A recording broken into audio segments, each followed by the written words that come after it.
Hey, good morning, guys. It's Donald. And as you can see, Mary is not here next to me, so she's actually coming back from Atlanta. She slept there last night after dropping off a hiker in Atlanta. We had a southbounder that was coming down through. We picked them up at Amicalola and then dropped them at Forsyth Station, but it was like 7 o'clock. She didn't get down there till like 9:30ish. And then headed over to Nemo's to sleep in her driveway, man, in the vehicle. And then she headed back on up to Blue Ridge and picked an older gentleman up that needed a lift down to Emory to have some surgery done. And that was a drop off and a one way.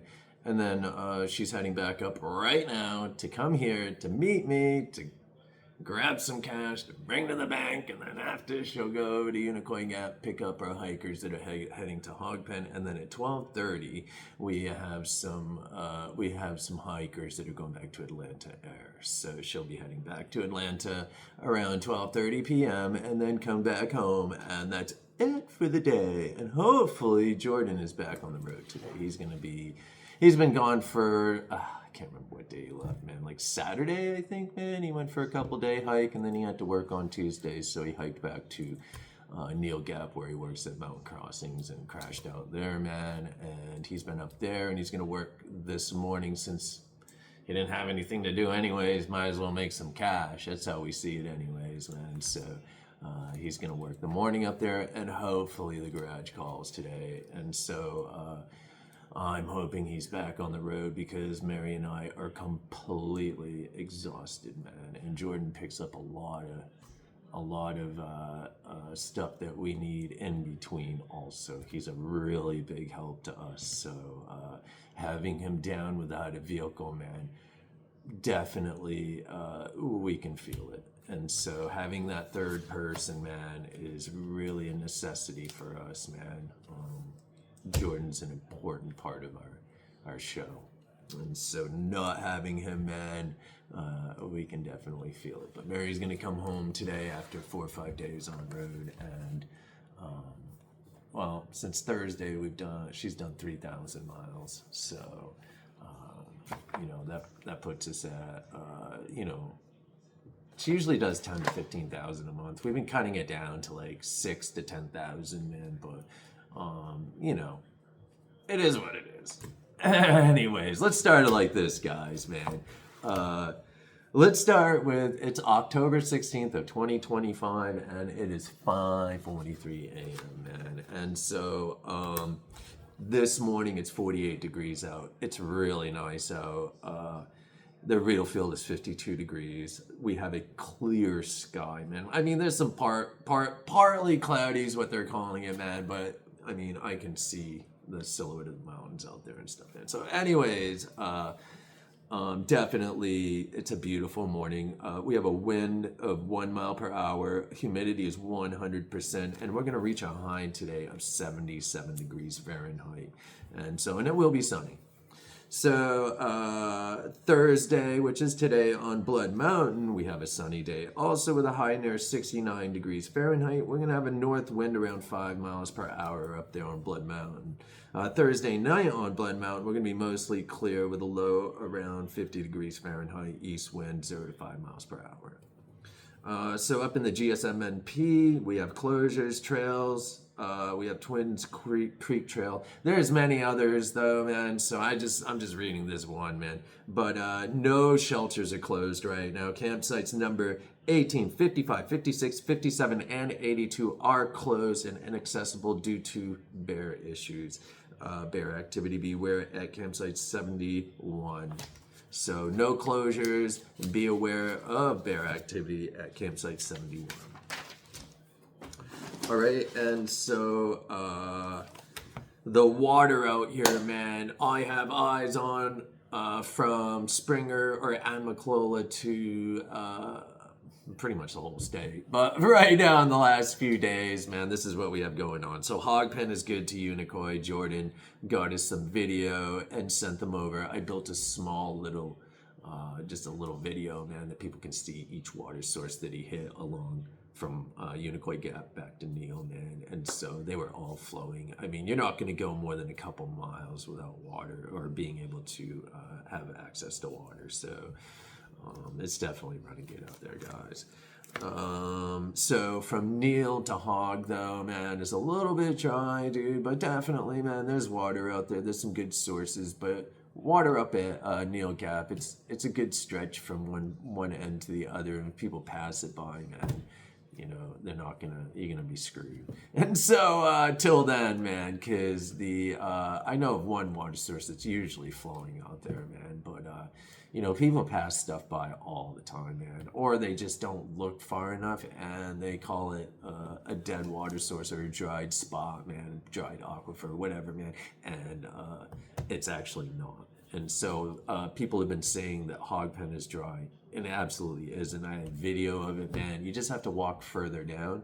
So, so we have Hog Pen is good to Unicoi. Slaughter Creek, you have to walk down to about 0.6 miles, a half a mile to the source. So up where you first hit Slaughter Creek, yes, it's dry there, but walk down further, man, and you'll find your source.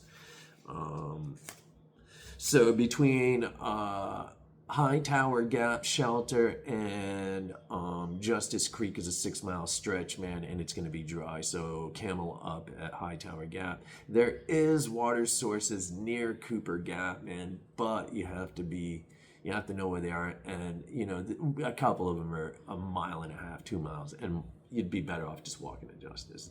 If you were going to camp there, it'd be a different story, man. But since you're not, that's definitely the way to go. But if you're at Cooper Gap and you're going to walk towards Justice, you walk out onto a four-way right there. And so when you walk out on that four-way, if you hang a left there and walk down about 1/2 mile, you'll come to a creek. And so if you walk straight or walk forwards down Cooper Gap Road at the four-way, man, instead of taking that left right there, you walk forward. 1.1 miles down is a waterfall and a water source. If you take a right and head down towards Dahlonega or Camp Wasiga, or Camp Merrill, excuse me, there is a waterfall down there, but it's about 2 miles down, I believe. 2.3 miles, I think it is. Don't mark my words on that, but it is quite you're going to walk for at least a half hour to 40 minutes before you get there. And so definitely there's water around there. So, that's what we have going on for water. Woody Gap was also a trickle from what I understand. So there is water though, man. There's also a water up on top, man. If you see that blue blaze before you come down or after you pass Preacher Rock and you're going up, there's a blue blaze that goes out of the cliffs right there. And so to the left is where the old AT used to run, man. So it goes like past the blue blaze, it goes past it, right? But the old AT used to veer left, man, and right down in there is an old spring. So just a heads up, guys. All right, Lance Creek's running good, of course, man. It's a stream. Make sure you filter at that place. It eventually hits cow pastures up above, man. So because there's a road and house is like right over there, man. It runs parallel with 180. So anyways, all right, and I want to tell you guys, man, to be aware of the snakes and their condo up on Cow Rock, man. So when you come out on Cow Rock, whether you're going south or north, you'll come out and there's this huge rock, right, man? And there's a huge lookout, and right smack dab in the middle of that is a rock. And under that rock is a copperhead nest, and there's a timber rattler up in there too, I guess, man. He may not be there anymore, but he was, or she, or whoever. It was a timber, though. But there's a nest of copperheads down there, and so when you jump, it looks like when you come up there, you could sit on that rock, man, and kick back, and you put your legs down. Well, there's like a ledge on the rock, and then it comes down and meets. Those snakes hang out right under that, man. And when you put your legs down, dude, if you're not careful, bro, and those snakes are right there, they're gonna snap you, dude. And so, be super careful up there. And then, just a heads up, guys. So when you come out on that, so when you're going northbound, man, you come out on Cow Rock, right?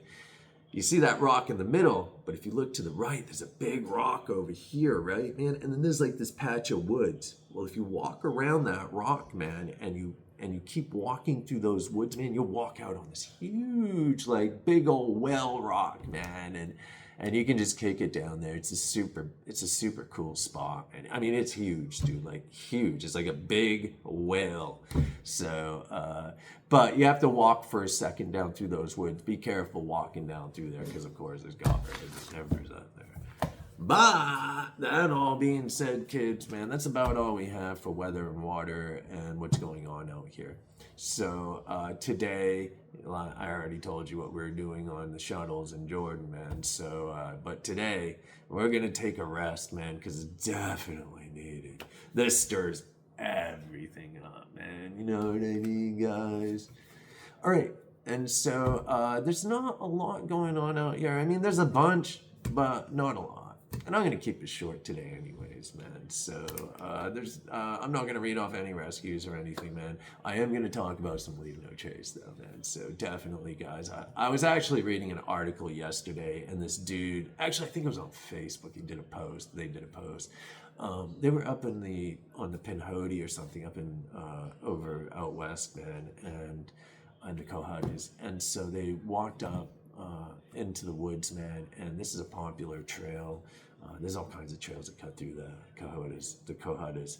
And so this was a trail, man, and there was like this fire pit, man, and someone had thrown a bunch of plastic bottles in there. Just people had come through and just throwing bottles and using it as a trash receptacle, this fire pit, man. And so this person took all the bottles out, man, but I just want to say, man, that it's so important to follow Leave No Trace, especially now. I mean, it's always important, man, but it's definitely extra important now because there's no one taking care of the parks, man. It's just us guys. And we need to do our best to take care of what we love, man, or we're going to lose it, man. We're going to lose control of it. There's just going to be garbage everywhere. Who wants to go out and see garbage, man? You want to see garbage, go down to the streets of Atlanta or New York or something, man, or out west or wherever, any big city. I'm not just pointing out like certain cities, man. I'm just saying those are the first things that are popping into my head, man. But go to any big city, man, and it's trash everywhere. If that's what you want to see, man, go there, man. Don't bring it up here. Leave that stuff down in the city. Come here, man. But bring your peaceful state of mind, man, here, man, and the Leave No Trace ideas in your head, dude. Have them embedded right into your brain, man, because it's so important to follow that stuff, man. We gotta follow No Trace rules, or like I was just saying, man, our shit's gonna get trashed, bro. Sisters and brothers, man. So, all right, I'm not going to beat a dead horse, man, but definitely, guys, I hope everyone has a beautiful day. We're here for you if anyone needs anything at all, okay? Give us a jingle. All right, be peaceful. One love, man. Peace.